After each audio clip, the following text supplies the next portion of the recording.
Let me know. Ain't no backing out, running out. I stay 10 toes. And you know, can't lose control. Ain't no backing out, running out. I'm with you without a doubt. What you talking about? Let me know how you feel. It's a dirty game in the field. I pray to God take the wheel. Cashing out me a meal. Yeah. Cause every day I wake up, I gotta get my cake up. My family depending on me. Got letter wants and needs. Counting up blue chips. All I need is you to be down for me. You the one that I need. So tired. All right, welcome back to the program podcast. This is your host, Ron Wells, and I'm your boy, Willie Love III. And we're coming back to you live from the MyBillReview.com studios. MyBillReview.com saves you money on all your essential services needs. Give them a call, 561-281-6099. That is 561-281-6099. Home security service through Vivint Home Security, as well as cell phone service through Verizon Wireless. Give them a call, 561-281-6099. And you give me a call at 561. Yeah, I got T-Mobile. All right. Long and short, we just recovered back from week 2 of college football, week 1 of NFL football. We didn't give you outright picks for the NFL this past week, but we did have some intriguing matchups and also some teams to watch for when it came to offensive and defensive teams to be looking for throughout the NFL, and they didn't really disappoint. But we'll hop into college football first. So let's talk about that dream matchup that drew 7.6 million viewers during this time slot. Alabama versus Texas at Darrell Royal Stadium. I think that game lived up to the billing. It did. We definitely said to stay away from the points on either side. Yeah. And it seemed like Texas side, you could have used the actual points because they had y'all by 20. Yeah. And y'all lost by 1. And I won't even say it would hurt because I feel like, and I can be biased, or this is always every year with Bama, but I feel like Bama got away with a holding call on that scramble to free Bryce Young. So had that been called, maybe Texas get the win, but it wasn't called. But again, this is a norm when it comes to Alabama. Sometimes they call. This ain't no regular sports center where we're bipartisan. Yeah. No, this is us. I'm gonna tell you how I feel. Yeah. I feel like Bama a lot of times they do a lot of things out of respect for Saban and just that program and this continuity of what they do. And I feel like they got away with one. But at the same time, give Texas credit because if Quinn Ewers don't go down, maybe Texas actually win that ball game. Yeah, but you gotta give it up to Alabama because they got the pressure on yours. Like I look, they couldn't land on him if they couldn't get to him, and they got to him, they got to him on a couple of occasions. But Alabama was called for offsides. Number 31 was called off offsides a couple of times in that ball game. On top of that, too, Bryce Young, not even regardless. Yes, it was a holding call. You call holding on every play, but at the end of the day, Bryce Young evaded a would-be sack. Yeah, that was a free rusher. Yeah. He evaded that just for you to see said holding call that you have out there. Right. But like I say, not just favor ain't fair, but favor comes to those who prepare. Okay, I like and that. And they prepared. I like it. So, but we did say that across the board, things would even out with Bama, and Saban was getting ticked off because people were getting closer to him. But look at that coaching staff that he had 2 years ago. Sark is now opposite him. Lane Kiffin, the year before, is now at Ole Miss. Dan Lanning was a GA on that squad. And then he went to Memphis, was the DC. Now went to Georgia and was the DC. Now he goes to Oregon and he's running his own shop. And he may not be running it great, but he's still running his own shop. At the end of the day, the coaching talent that was once with Nick Saban, even though you still got Bill O'Brien, it ain't necessarily as clean cut. Mel Tucker was the DB coach on that squad. Like, you get where I'm coming from. So, at the end of the day, Bama pulls it out. Texas showed more grit than what I even expected. I said it would stay close, and then Bama would pull away and get closer to that spread. They never could pull away.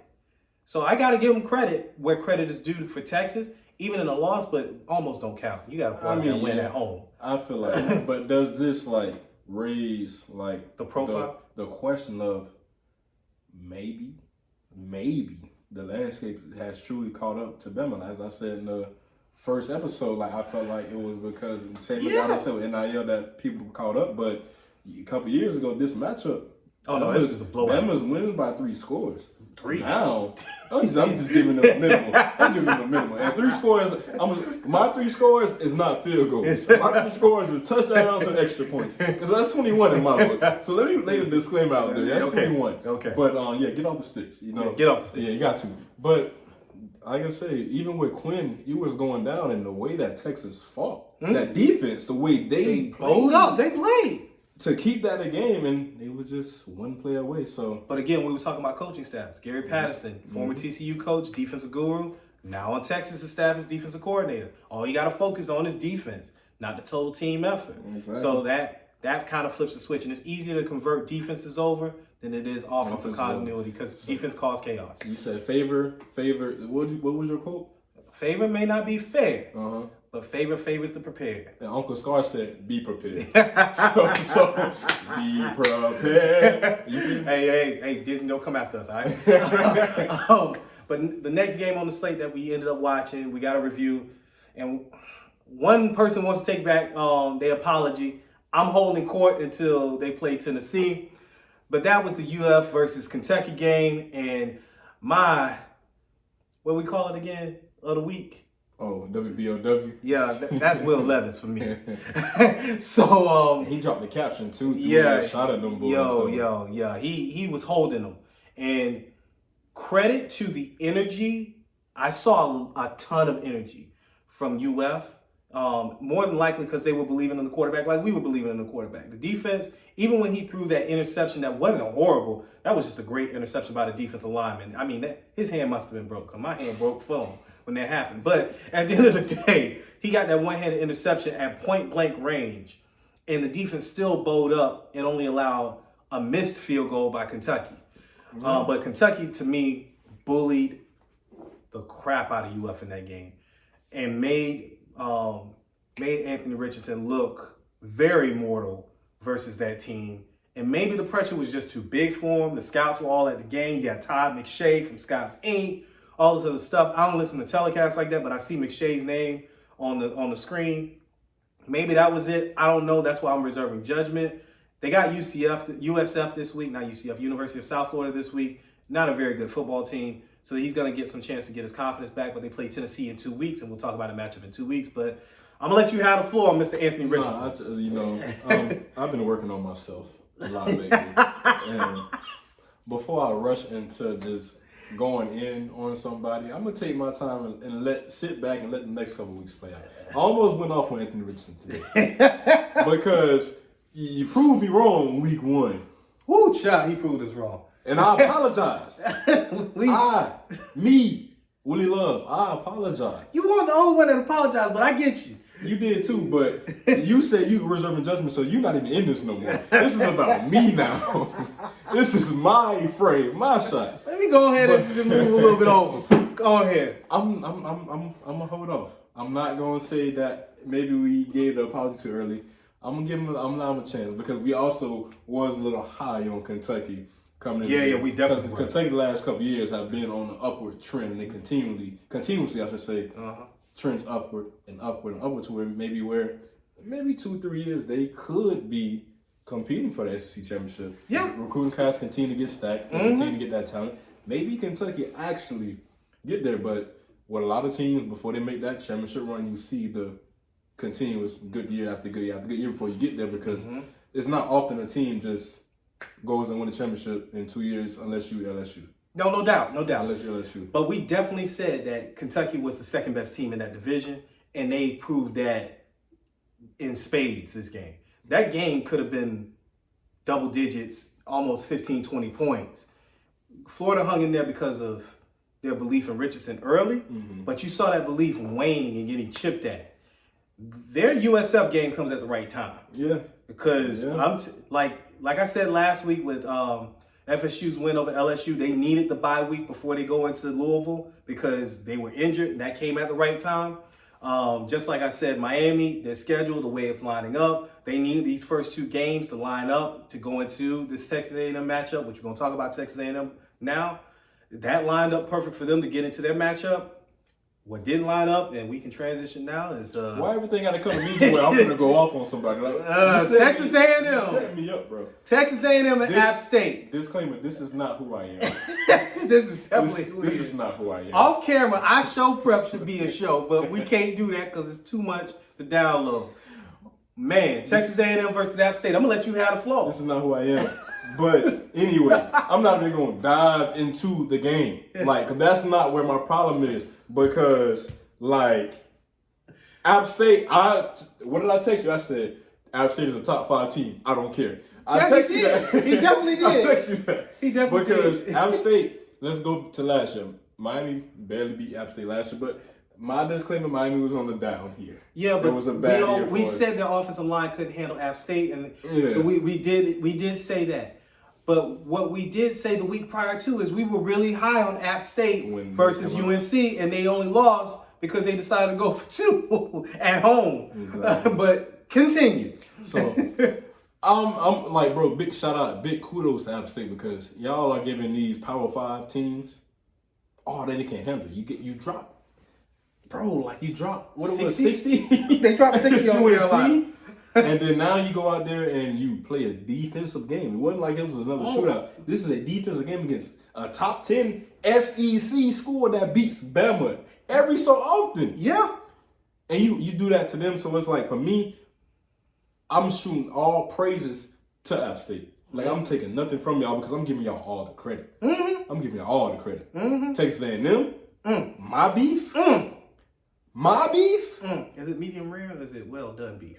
I actually been eating medium well the last couple of Okay, well you becoming an adult. I'm proud of you. So I've been eating medium well. Medium well is pretty good. Go to Longhorn. Get your medium well with the broccoli. Oh my God. Okay, folks. That's all. Anyway, I'm gonna help them grow up a little bit more. I'm gonna introduce them to Houston's one week. We're gonna take the show on the road to Houston. I'm all for it. Good food. That's good eats. You gotta have good eats. Gotta go out eat.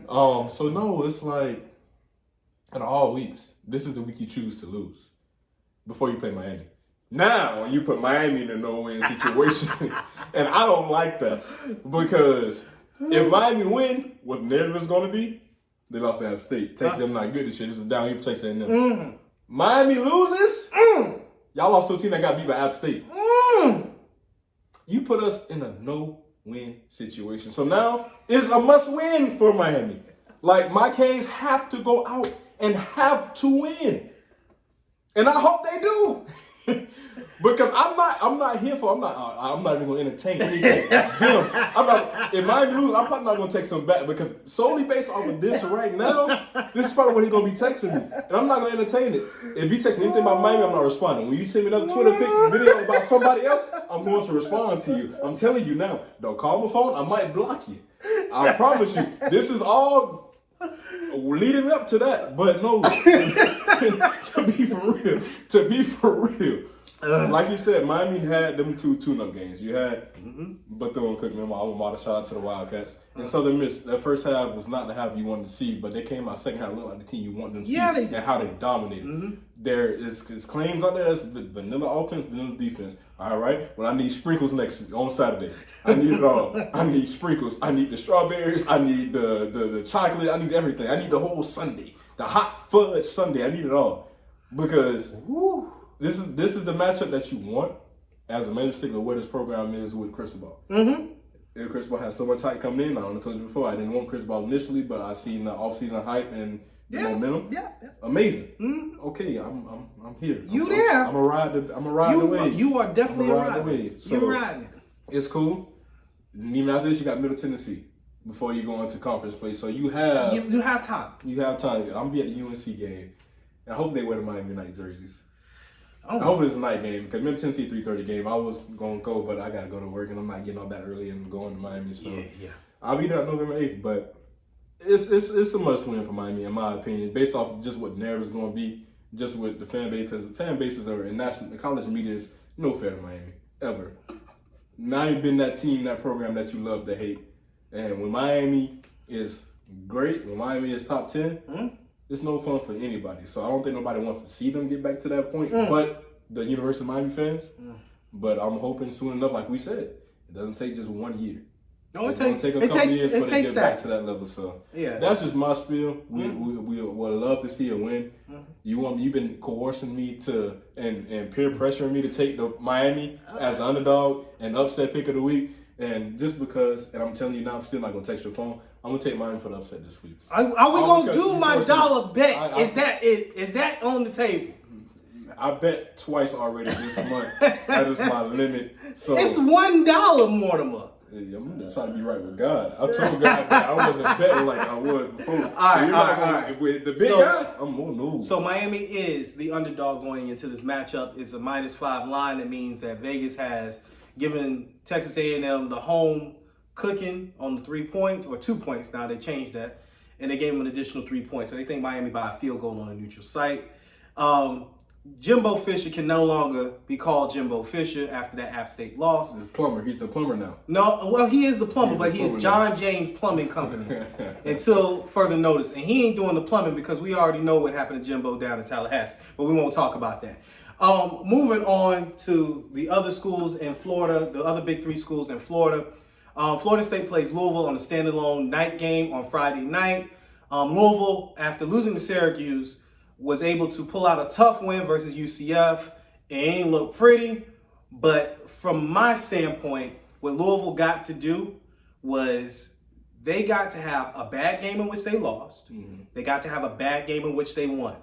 And when you have film out there where you can have something to improve upon, maybe it refocuses you and they have better success coming into the next game. So I'm not discounting Louisville as some underrated opponent, even though I thought Louisville would be better going into this game. Malik Cunningham has to be amazing in this game. Now, he has better attributes than Jaden Daniels, who Florida State just played. It's basically Jaden Daniels 2.0. He got better speed. He has a better ball that he throws, but he has lesser receivers than he had last year. On the other side, can Louisville block Florida State? And based off of these first 2 weeks of the season, it's not too many teams I don't know can block them. Now, on the other side, too, will Florida State make those blunders that they made against LSU? Now, they have things to learn from, too. They lost contain on Jaden Daniels. Outside of Jaden Daniels, 119 yards rushing. LSU had 25 yards rushing that entire game. Can Florida State stop a mobile quarterback from being mobile or containing him and still get the sack production that they're looking for? That's what I'm looking for in that matchup. Can Jordan Travis continue to improve? We'll see. I know you gave an apology to Jordan Travis. I don't want you to have to recant that apology. It wasn't really a true like, a full-fledged 10 apology. days removed from this apology. It's a week-by-week thing with Jordan Travis. Look, I ain't said it then. I'm going to say that it's a week-by-week thing. Okay. It's just like Anthony Richardson. You made me recant. For now. Look, I'm just right now, I'm sitting here thinking to myself, for the standalone game against Louisville, at Louisville, that is generally a tough game for Florida State. James Winston came back on a crazy amount of points in the second half versus Louisville. Shout out Jay Wu. And then we'll get into the NFL later talking about him. But at the end of the day, that is a tough space for Florida State to play. A Friday night game in the ACC versus Louisville, that is a traditional matchup that we have every 4 years. All the makings of a trap game. It's all the makings of a trap game. But Florida State had a bye week to look at themselves in the mirror. That's a trap. And we'll see if they actually look at themselves in the mirror. That's actually a trap. And then Florida, they get a bounce back game against USF. We ain't gonna talk about that. They should handle them going into Tennessee. No, because everybody out here getting popped. Nebraska, Scott Frost got fired. It's more. It's more, and I can't remember off the top of my dome, but it's more. UNC, you almost got popped by Georgia State. I know Marshall got popped by Notre Dame. Come on, now. I get it. It's just. Look. If you drive 2 hours to lose to USF, that's on you. You get paid $1.5 million to do it. Y'all better stop playing because it's showing you people getting fired. Take your job seriously and win these games and keep your security. I get you. Because Scott Frost on the way out. A game that you wanted to pay attention to was. Go ahead. I'll let you take over from now. So that we're in the NFL. No. Oh, for Oregon. The Oregon game. We gonna cast that to the side? Yeah. All right then. Yeah, cause we went a little. I told you, we can get a little long with it. Yeah. So we went there with college. So again, this like I say, FSU Louisville is a homer edition this week, and the upset of the week is coming from the homer side of it as well. So I think we kind of covered everything. Okay, well, I got one upset of the week that I saw, and I couldn't believe it, and that was Michigan State versus Washington. It's at Washington Stadium in Pacific Northwest. I don't know why Michigan State is a 5-point dog. I can't figure this out. I believe in Mel Tucker, so I'm riding with Michigan State on that. That's my upset pick of the week, and I understand you rode with me last week, so I'm gonna ride with you this week. Even though my upset of the pit, it almost happened. No, it almost did, and I'm hurt because it's like even with the quarterback going down. That's why I'm mad. My pick folded, but it wasn't the fact that they just outright went out and lost. You lose your starting quarterback. You put your backup in. He get hurt. You skip over the third string. Go to the fourth string. He get hurt. Yeah. And you still force overtime. Bro, shout out to Pitt. Shout out to Duke. Y'all might be something and shit. Shout out to Duke. Oh, we was wrong on Duke. Listen. This one I gotta apologize. Listen. Duke being 2-0. You did say it was like the worst team.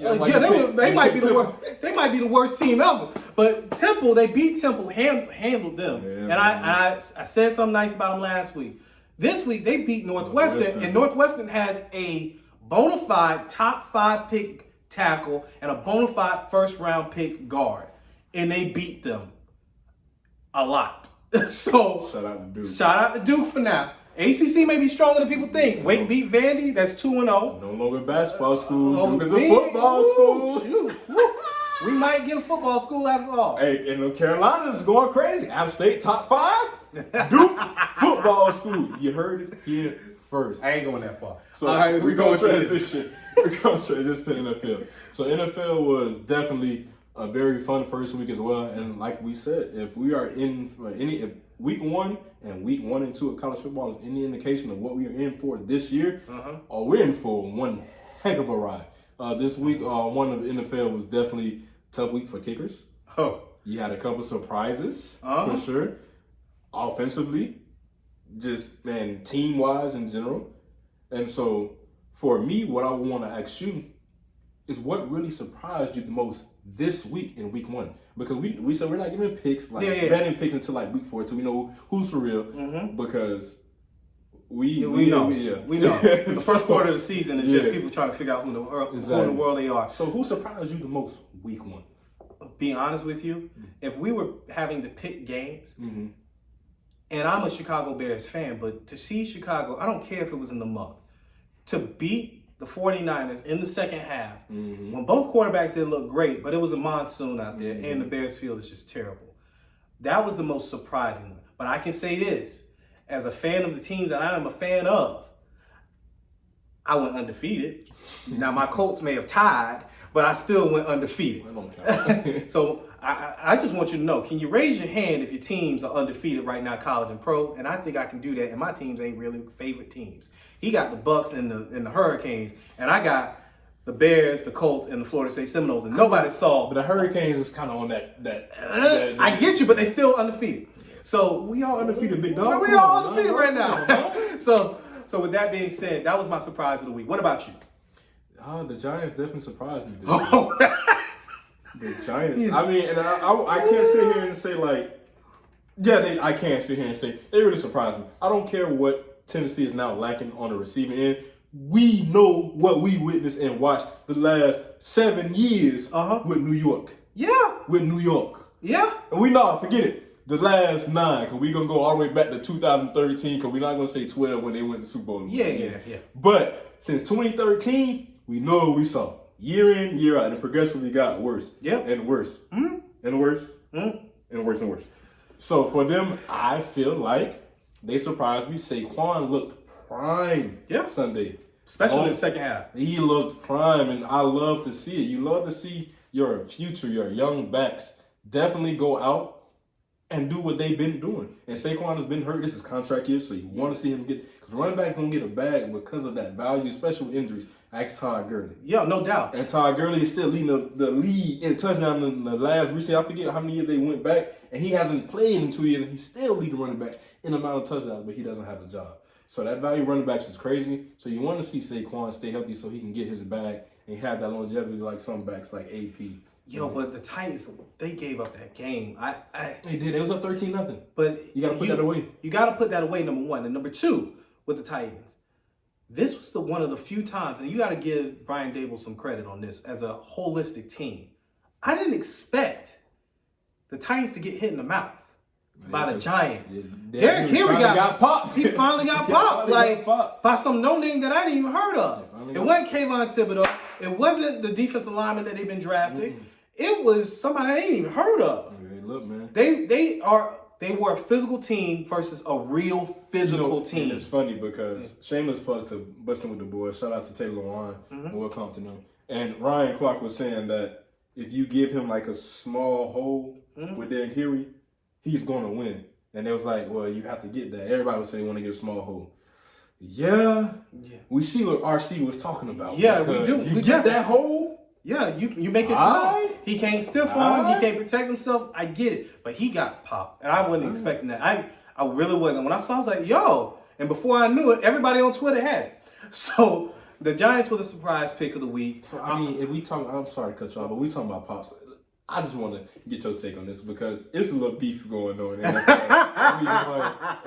Micah Parsons is beefing with Leonard Fournette from Leonard Fournette's chip block on them, crack, whatever you want to call it. It was a chip. It wasn't even it was just a chip. And he's upset because of that, and that went viral. He's more so saying that showing everything else one-on-one. But if you didn't see everything else didn't get shown from one-on-one, maybe it wasn't as worthy to see because it was regular. But you got cracked. Yo, everybody gets cracked every once in a while. Von Miller said they want to take it out the game. But nobody speaks on how y'all be cracked back in these offensive linemen. When y'all going on interceptions. Come on now. The only one that they protect is the quarterback. Like, real talk, like Von Miller with that whole, you got to protect Michael Parsons in that situation. One, he wasn't really engaged on the block. He was actually releasing his arms, were pushing away from him, so he was getting there. Two, Leonard Fournette is supposed to do that. Most running backs ain't big enough to do that to you. Now you got a running back that is almost as big as you. This is the same time it happened. Kenneth Gainwell in college. Micah Parsons, you come around the corner, it's too hot, baby. You got to slow it down. You got to slow it down. You got to keep the head on the swivel. Hey, you want me to spit exactly $200 suit? Come on, man. Yo, you slow it down. and you got to show up to Undisputed. You got a contract, son. I ain't know that. Yo, on Tuesdays, you said you were showing up to Undisputed. You tweeted it out, and you didn't show up because you claim you still too hurt from the loss. I'm sorry, you got to be a grown man about your stuff and show up to whatever you said you're going to show up I got up at 6 o'clock this morning to go to work and been working my behind off. And as soon as I get off work, I drive an hour to come to my brother's house to do this. As commitment. I ain't getting paid for this. Yeah. We are not getting yet. We're not getting paid yet for this. This is commitment. You have a contract. Yo, bro. And they set up stuff in your house. Come on, man. But also, just to get back on, we going with our teams our defenses and offenses to watch. My offense to watch was the Chargers. They put it on the Raiders, but his defense to watch was the Chargers, and they put it on the Raiders too. Team to watch. Oh my God, they might be a team to watch. My AFC pick to make the Super Bowl was the Chiefs, and they face off against the Chiefs on Thursday Night Football. We in for a fun one. We got to be in for a fun one. I'm torn because my offense to watch versus the team that I picked to make it to the Super Bowl. Now, I got the Chargers in the playoffs this year, unlike in previous years. One thing I can say is, even though it was my offense to watch, your defense stole the show. They definitely stole the show. You can go ahead and talk about them, and I'll chime in. No, you got it. Okay. You look. Yo, look. On, you told me at the tape. Go ahead. Get your shine on, my brother. Get your roll on. Khalil Mack with 2 sacks, instant impact. He allowed other things to happen that don't normally happen for the Chargers. And that was one of the things that when you brought up their defense, I was like, you know what? That's a fair point. They got 3 or 4 that they can rush, and you don't have to have Derwin James moving around. But Derwin James still moved around. He played 7 positions last game. But he did it for matchup opportunities for the Chargers, not matchup problems for the Chargers. He was creating opportunities. He played around that corner versus Devontae Adams. He played in the slot. He played linebacker. He played defensive line, got a sack. He had 6 tackles in that game. And then the baby, Asante Samuel Jr., to peel off that route and go make that interception from the real DBU, by the way, Florida State University. I just want y'all to know that. To peel off that route, though, that was just far That was like his dad. He looked like his dad. Mr. Pick Six himself. Mr. Pick. You can't stop me, bro. That wasn't assignment sound football. That was, hey, I watch film. Hell nah, Devontae Adams, after he done shook me up on a route, is not going to catch this touchdown. And he stole that touchdown from his arms. Like, that ball was coming in, and Stomp got that mug.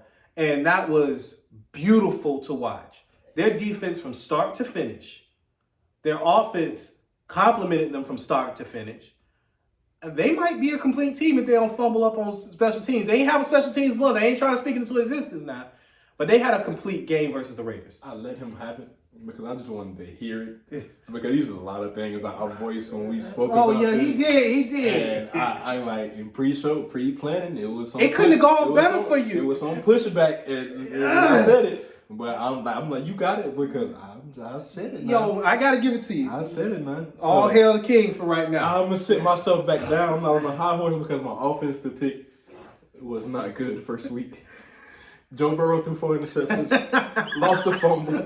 That was my offense to watch. T. Higgins went out with a concussion. They lost to the Steelers. I didn't see that coming. That would have been my surprise, but the Giants were even worse. So that was my surprise. But my offense to watch, maybe it's just 1 week. It's hopefully this is a one-off. This won't happen again because this happened a couple years ago when he... I get you. Joey B. Joe Shiesty.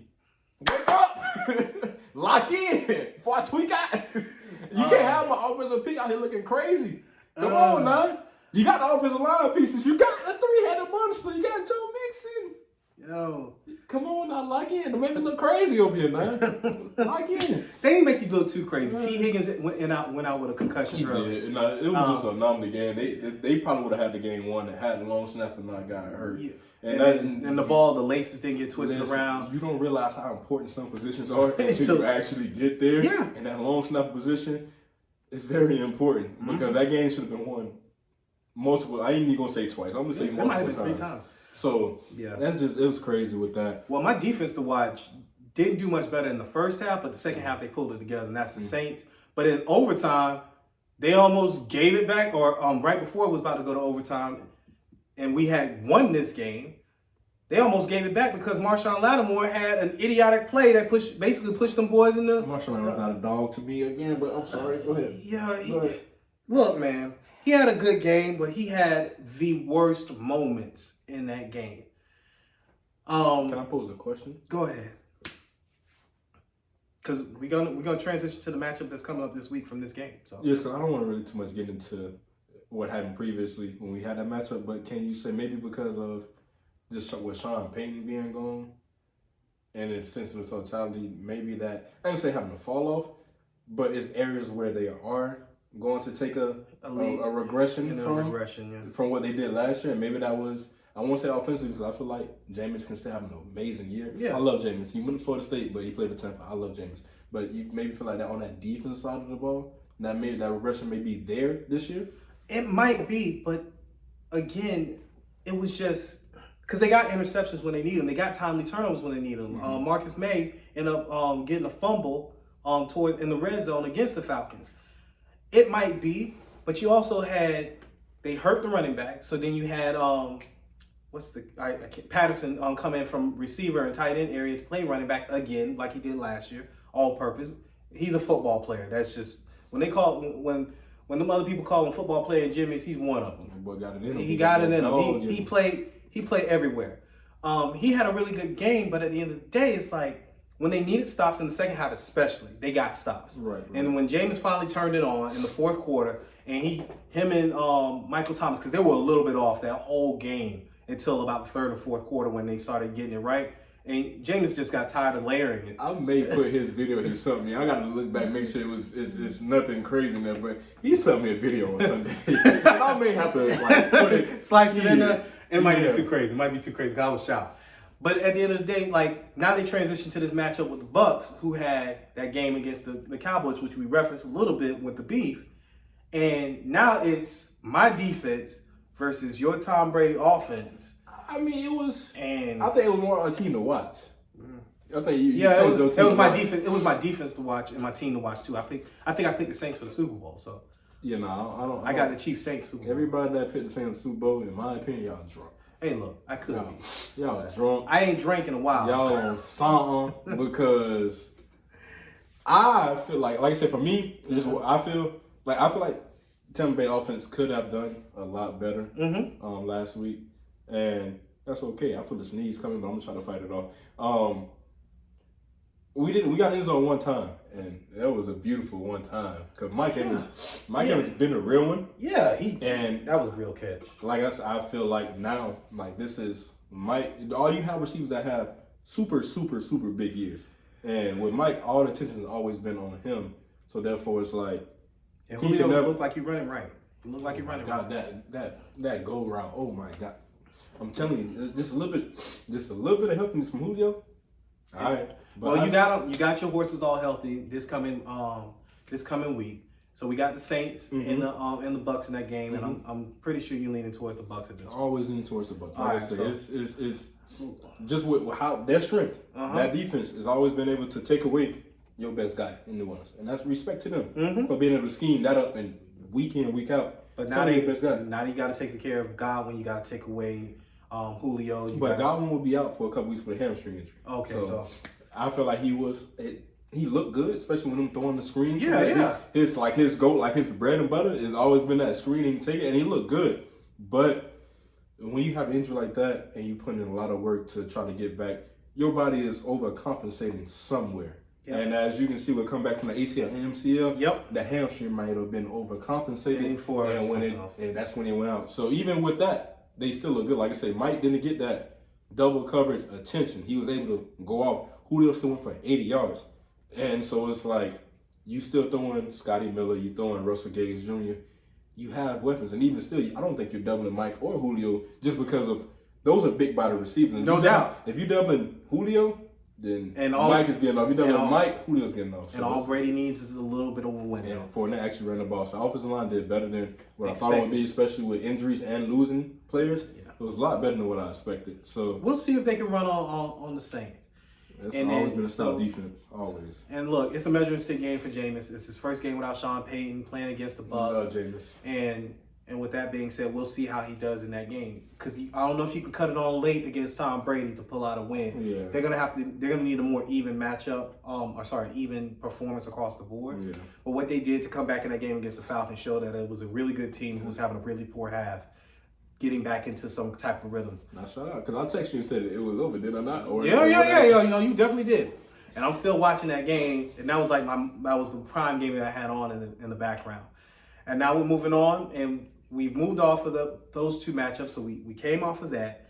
And now we're going to talk about a matchup that I didn't see on the calendar until we actually started doing show prep. But now that I've seen it on the calendar, it might be a little bit interesting. It might be Lamar Jackson maybe, auditioning to become a Miami Dolphin. Freaky ill. Oh, my gosh. Freaky ill. You know what he did to the Dolphins the first time he played them? Bombs over Baghdad. In Miami. Come on, back home in the area, he's from Deerfield area, went to Boynton High and Palm Beach, and he went off on them last time. Now it's in Baltimore, especially after he just went bombs over Baghdad over the Jets, who Sauce Gardner had a good game, but the rest of that secondary did not.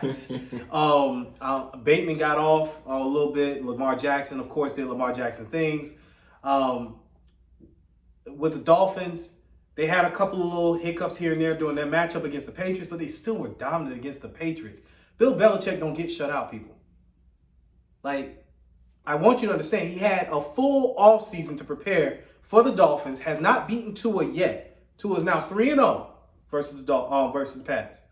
And crazy when TB12 go. I mean, look, I'm just being real.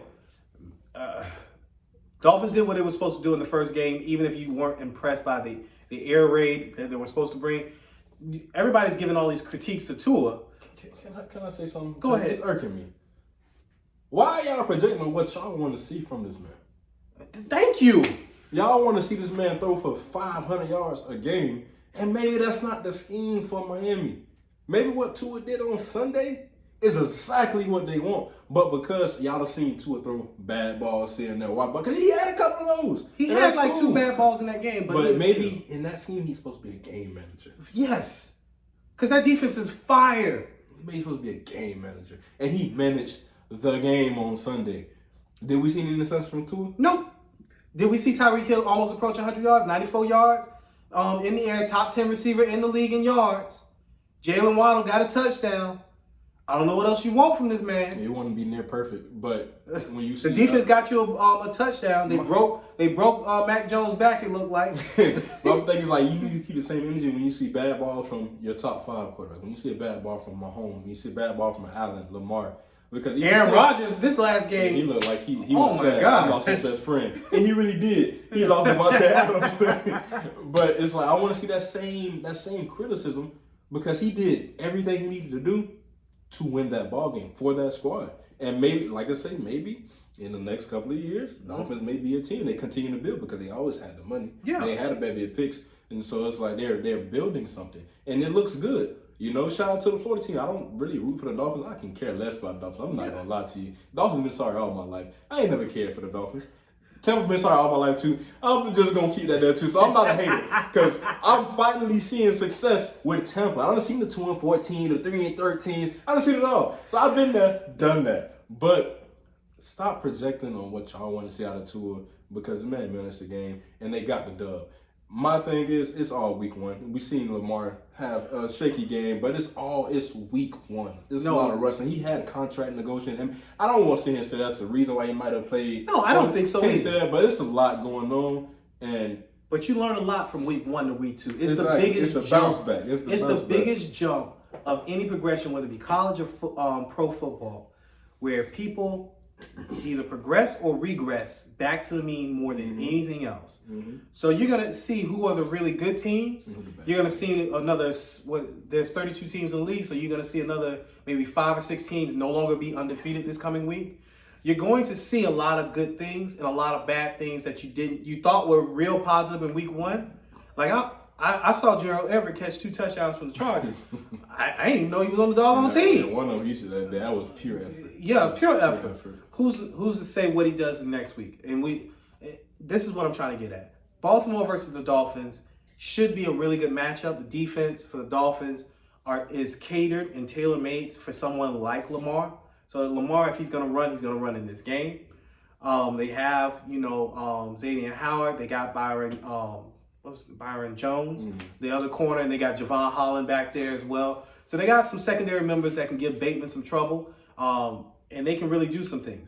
But at the end of the day, will the Dolphins front 4 be enough with Wilkinson and Jalen Phillips to really do enough to keep Lamar from being Lamar? I got the Ravens are favored. I'm going with the Ravens in this game, but I wouldn't be surprised if Miami pulled it out. It's not too many games I'm not going to Ravens because I remember vividly I was in Kansas City last year when they played Kansas City. And I was in a setting where I was rooting for LJ because I know I feel it. From one, shout out to him with being out here in Boynton, shout out Palm Beach. And so I'm rooting for LJ every chance I get. So it's not too many games I'm betting against Lamar. Okay. I've been rooting for, that's my AFC team. I've been liking the Ravens since Ed Reed, Ray Lewis, so because of, you know what it is.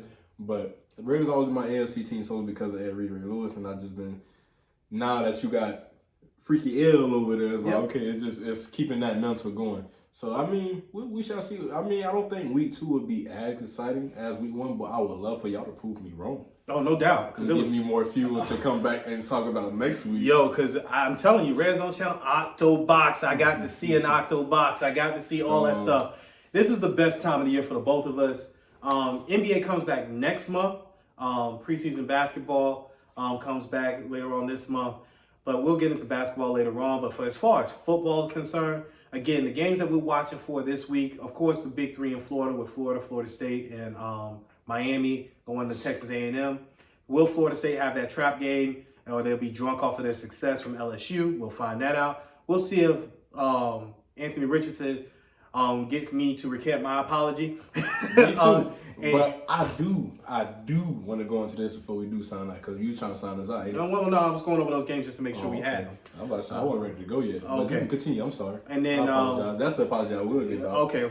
And then, as far as the pro picks are concerned, the games that we're watching for, and we're really looking at, of course, Dolphins, Ravens. We got the Bucks and the Saints, and we got the Chargers in Kansas City, because those are really marquee matchups. Now, I'm going to kick it back over to you because there's something you wanted to touch on, so we're going to touch on that right now. I just wanted to go back and actually recap, because we doing good on time today. Oh, well. We're doing great on Well, time. you know, I'm thinking about the people. The people. I guess this one last thing we recap on is that Thursday night matchup last week between the Bills and the Rams, because that was my pick coming out of the AFC. It just seems so long ago, but I get you, the Bills and the Rams. We got to talk about that. So it's like that's how much football we didn't watch the past 2 weeks, right? It just seemed like it's been a month worth of football. It's been a lot of time going into just trying to get this prepared for you all. Mm-hmm. But you know, like I said, I picked the Bills to come out of the AFC because I love what they put out on the field last year in the playoffs against Kansas City, and I was just high on them since then. Mm-hmm. And they came out and even with 4 turnovers? Yeah, no, they had 4 books. 4 turnovers on whether it was, I think it was like 2 interceptions and 2 fumbles, right? Something like that. I believe it was 4. I could be wrong. I could be wrong. But to even overcome that and still win that game decisively, Stephon Diggs was talking his talk on the sideline. Yeah. That boy was there just to see, because that's the game you want. That's the matchup you want to see, right? You got your Super Bowl champions from the previous year, and you would really have the favorites coming out for this year. You match them up week 1. That's NFL. That is great. Yeah. I like that y'all did that. That is great. But to see that matchup and to see Buffalo come out and move the ball the way they did, and defensively, I don't need to see nothing else from Buffalo, at least for a good little minute, until we find a better matchup. And that's part of the reason why I wanted to go over the matchups before, is because I had nothing to say about Buffalo. Defensively, they were missing their top 2 corners. They have a problem. Offensively, they had turnovers. They still ain't have a problem. Josh Allen stiff-arming people, thrusting on people, doing that back shoulder on Jalen Ramsey before anybody had a chance to look for the ball besides Diggs. I mean, I didn't even know the ball was thrown, to be honest with you. MVP right there. Yeah, he owed MVP, and it's the same MVP to pick. Look, I can't say nothing bad. Ain't nothing else I got to see from them. With the Chiefs, the only reason why we marquee that game, even though the Chiefs were my offense and my team to get out of the AFC, you saw what they did to the Cardinals. Yeah. And I didn't expect that outcome. Yeah, that was a college football game. They put up like 45, 50 points on the boys. Travis Kelce gave me 26 points in fantasy. I won decisively in fantasy thanks to Cooper Kupp, thanks to Travis Kelce. Yeah, man. And you should have. But to say, I want to see the reason why I want to see the Chargers and Chiefs game is because I want to see if the Chargers can do it again. Because that's back-to-back AFC West matchups for them. That'll put them in the AFC matchup. That Chargers-Chiefs matchup the last couple of years has been lived great. Up to the billing. So yeah, it's lived up to the billing, so we had to put it there. But I didn't need to see no more from the Bills. I know they go, no offense, like we just spoke so highly of the Dolphins. I had to. Why? Because that defense was a question coming in, but you add that Von beef Miller up there up front. Von Miller's the difference. That's the same thing I said with the Khalil Mack effect when he went to Chicago. Once Khalil Mack went to Chicago, it was a wrap there too. I just I don't need to see nothing else from the Bills. I think the Bills will handle the Dolphins in both matchups. I think they're gonna sweep the division. The way they played week 1. Again, the biggest leap is from week 1 to week 2. The biggest leap for the Bills was overcoming coin flip gate and and changing the rules in the rule book so they can get the ball back in the overtimes. But at the end of the day, I knew Von Miller would make them more cohesive. After seeing that game, I don't need to see much more from the Bills. If they have a marquee matchup, we'll mention them. 100%. But I just wanted to get into it because it was the first game. Yeah, and that was your offense. I get it. And that was your team to win it. Well, no, my offense was the Bengals. The Bagels. Right now, the Bagels. The Bookles. Because they put up a lot of books. But even with that being said, the way they overcame their turnovers, I know that's your Super Bowl pick. My Super Bowl pick, of course, is Chiefs Saints. And they both lived up to the billing for the most part. The Saints got to see if they can make that next step. For the Chiefs, I don't need to necessarily see more out of them, but they have a marquee matchup against the Chargers, and we got both sides of the ball from the Chargers, so that's why we put it in there. I really don't need to see nothing else from the Bills. I'm convinced on your Bills pick. We're going to see the Bills and the Chiefs somewhere down the line. We'll see how that goes. But for right now, the Bills and the Chiefs both look great. God. Oh, amazing. They're like, I'm there with that. Amazing. Yeah. I don't think we got anything else left to say, do we? We good? Well, again, this is Ron Wells and the great Willie Love. The third. Hey, look, we appreciate y'all listening to the Spot the Ball podcast. Thank you guys so much watching us on YouTube. Hope to get some more subscribers. Tell a friend. Get somebody else to come on. Now, I didn't reach out to my network. I'm reaching out deep into the atmosphere. I'm reaching out to you. Tell a friend. BYOV. Yes. Bring your own views. Please do. We deserve it. I think we didn't gave you 2 upset picks. One of them almost panned out. The other one definitely panned out. Wait a minute. Oh, we almost forgot. Oh, wait. Hold on. Wait, not so fast, my friend. By the way, keep Corso on college football on ESPN, please. We were so wrapped up in everything, and you got off the hook with actually giving me picks this week. But I gotta go and see how you did last week. Let's see how we did last week on my picks. Let's see how you did last week. This is the sign up. Mm-hmm. Oh my goodness, almost forgot. It's been so much football. That we've been like kids in a candy store, and I almost forgot. And I didn't even prepare his skew, the picks of the week. I didn't even prepare them. Oh my goodness, I'm mad, but it's okay. But the long and short of it, we're gonna check to see how I did on the picks of the week. Those rapid fire picks of the week.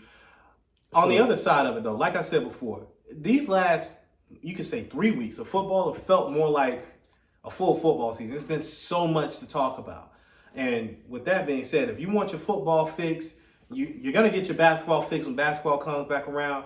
But at the end of the day, you're going to get it all here on the Spot the Ball podcast. Yes, sir. We're right here in the trenches. We're going to be consistent. We're going to be here every single Thursday. You're going to get a show from us every Thursday before you get to even watch some more football. So you'll be well informed going into that following week. So how did I do on my picks? UTSA versus Army. You pick UTSA. Uh-huh. You won. Go team. 1-0. Nah, I can't sit here and say I exactly remember who you picked out of Eastern Kentucky and Bowling Green. I picked Eastern Kentucky. They won. Ah! Seven overtime. 7 overtime. I made it. So then you picked the other team of FIU and Texas State, which was Texas State. I picked Texas State. So let's see. We're still scrolling down. This is how Texas State won 41-12. Ah! Now you got your first loss. 3-0. You said you was going with McNeese. Oh, they got crashed. 52-10. Who they play?